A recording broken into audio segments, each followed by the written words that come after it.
I had always wanted to be a doctor. I spent my childhood playing with toy stethoscopes, becoming more familiar with the patterns of my friends' hearts than the jingle on the commercials of Saturday morning cartoons. My best friend's mother laughed when I mentioned his heart had a tweak to it that didn't quite sound right. And after he was diagnosed with a murmur 2 years later, she had me listen to the rest of the family. I could pronounce medical terms like horopilotin before other students my age could spell two-syllable words. And I'd read college biology books before my parents had the chance to give me the talk. There was no doubt I was a prodigy. But it takes more than skill to earn a degree, especially to become a doctor. It takes money and it takes time. Money was not an issue, as there was a line of benefactors willing to pay for, or more accurately, invest in my education. And there was no issue either until after the first year of class at Harvard. My mother, who worked as a nurse, fell sick with a condition even her own hospital could not identify.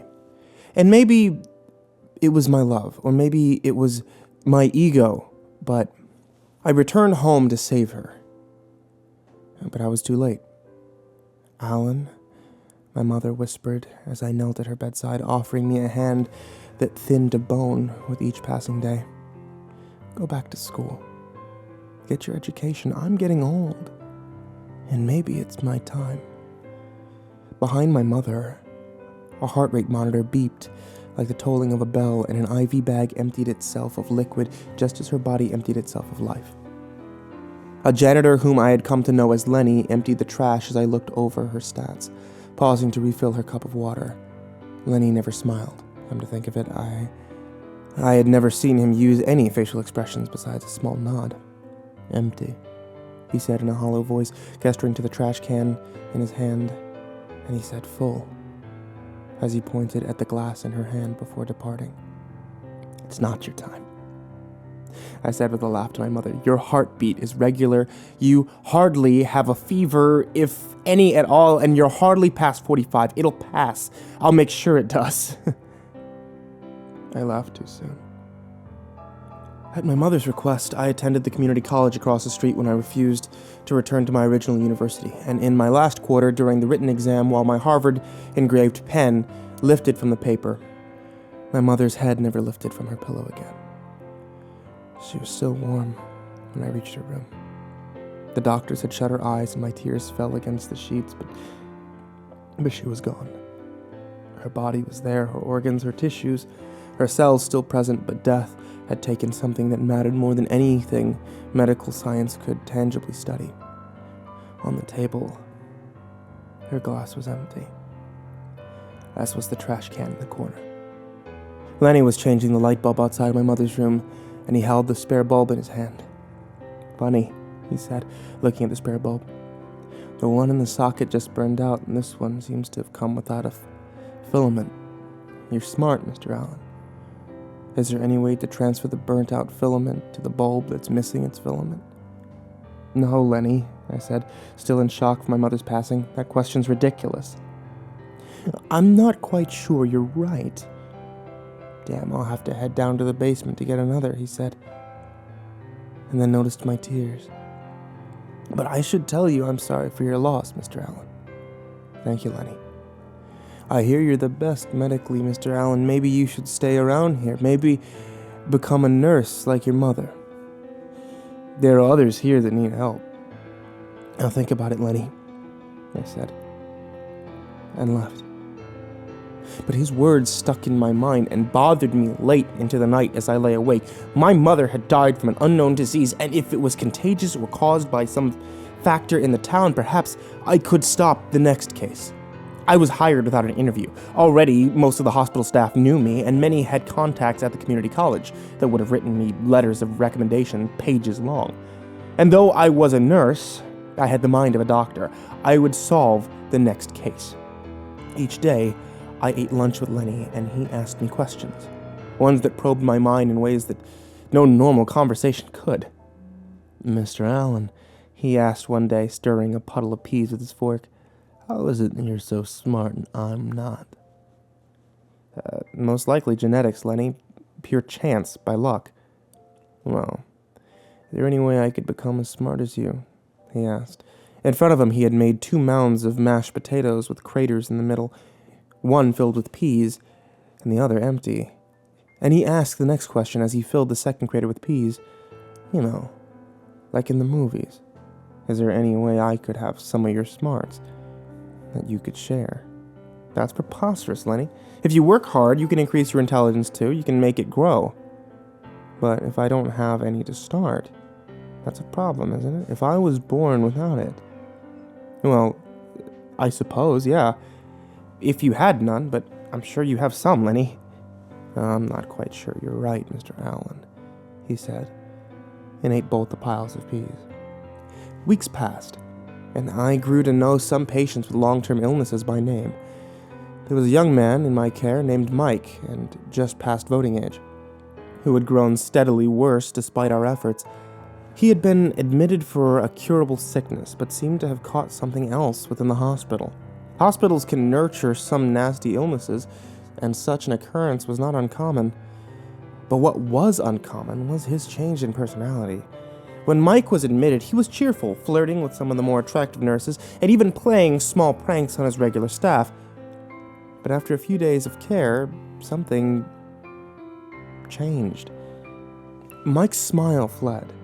His jokes, his laughs, even the winks he held for the attractive nurses, stopped. Instead, they were replaced by an indifference, a melting away of all that had made Mike who he was, until his character was formless. His body improved, but his mind deteriorated. I checked on Mike twice a day, and the second time I saw him one Thursday afternoon, I found him dead beneath his sheets. Next to him was an empty pill bottle, stolen from another section of the hospital, and a balled-up paper bag was on the ground. His doctor was fired later that day for negligence. He seemed healthy, I said to Lenny at lunch. I don't understand how he lost the will to live. What do you mean, lost it? Said Lenny. Oh, come on, Lenny, you know, that bit of humanity that gives us form, the hope to live another day, to find happiness. And one day, it was just gone. I didn't see it leave him, said Lenny. Would it have spilled out somehow? No, Lenny, I said. It would have been repressed, pushed down deeper into him, or put out. It's not like it would have just fallen out of him. I'm not quite sure you're right, Mr. Allen. Where would it go? I was no longer in the mood for questions, and I left the table, but when I did, I stopped. And I remembered something peculiar. The bottle of pills had been in Mike's room, but there had been no cap. Another week passed, and I kept a close eye on my remaining patients. There was a sickness spreading around the hospital staff, and many were calling in sick. Even a minor infection could prove fatal to some of my more serious cases. One of the other nurses, Angela, who liked to talk more than do actual work, had already been out for 2 days. I kept myself from getting sick. I was drinking orange juice from a large styrofoam cup, and as I walked down the hall, I noticed the cup had formed a leak. A trail of juice followed me on the tile in the welcoming area. Margaret, I said to the receptionist down the hall, give Lenny a call. We'll need him to mop this up. He's out today, she said, flipping a page of her magazine without looking up. I sighed and walked into the janitor's closet, looking for a mop, but it was missing, and the trail of juice was too long to clean by hand. I'd have to go to the basement where janitorial supplies were kept. The hospital was older than most, built to sustain our town's meager population, and the last renovation had occurred long before I joined the staff. The basement was extensive, and during World War II, there had been a stockpile of medical supplies down there, safe underground in the event of a bombing. But most of the area was now empty. I descended the stairs, and noticed that the basement lights were already on. All but one that was dead in its socket. Perhaps it never had a filament to begin with.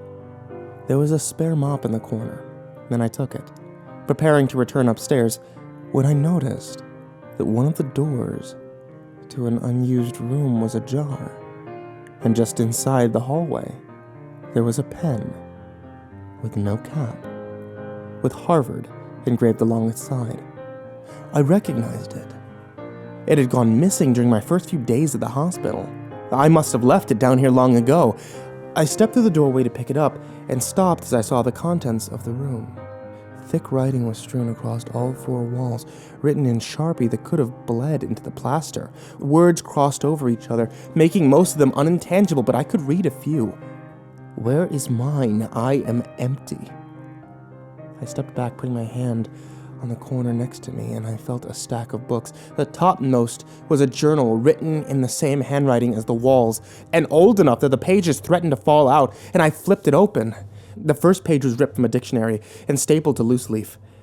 Soul, noun, the principle of life, feeling, thought, and action in humans, a distinct entity separate from the body and completely held to be separate in existence from the body, the spiritual part of humans as distinct from the physical part. I turned the page, my breath catching. There was a date at the top, nearly 10 years ago. Trial 1. I think I'm different from the other boys. Father says I'm not, but I know I am. They have something I don't, something I want. I deserve what they have. It's not my fault Father died. He owes me more of myself, owed it to me since birth, and I tried to take it from him, but he wouldn't give it to me. So I tried to take his. Mother said I don't have one when she found out. No soul. She must not have had one either because I couldn't take it from her. I swallowed and flipped through a few pages, coming to rest at an entry close to the end. Trial 32. I've tried so many ways, so many. I think I found out what I'm doing wrong. I try to take it too fast. Maybe the soul has to leave slowly. Maybe that's how I can catch it. Tomorrow I start slipping the arsenic I found in the basement to the nurse. It served well killing the rats down here. It should kill her too, and if slow enough, maybe I'll catch a piece of her. I only want a piece. Just a piece. Trial 33. I've never felt happy. Maybe if I remove happiness, I can catch a soul. Starting a patient on depressants soon. I'll bring a bag to catch the last of his breath, and I'll breathe it in. Then I'll be happy. I'll get what I deserve. Trial 34. Angela always seems so happy. Maybe the soul's not something I can catch. It's supposed to be inside someone, and it leaves when they die. Maybe I just need to be inside them. Maybe I just have to find it before it can leave.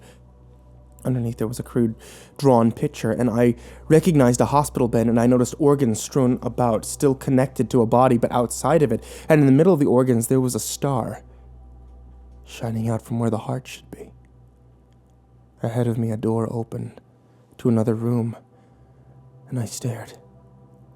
Lenny walked in, his right hand bloody, his left hand held a gun. "I wanted you to come down here, Mr. Allen," said Lenny, his voice like usual.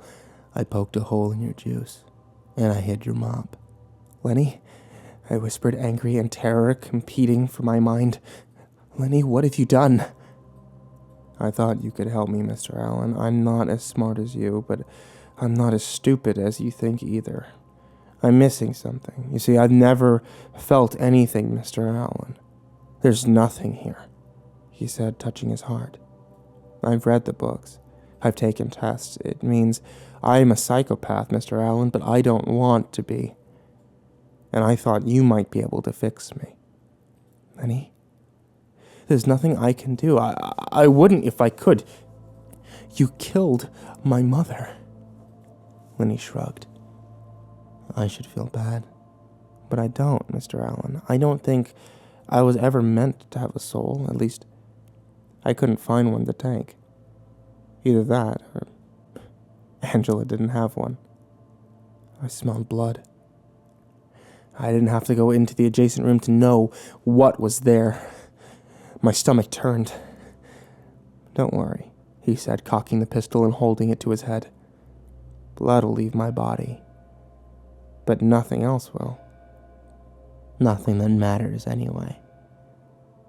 With an explosion, the gun went off, and a note slipped from his fingers.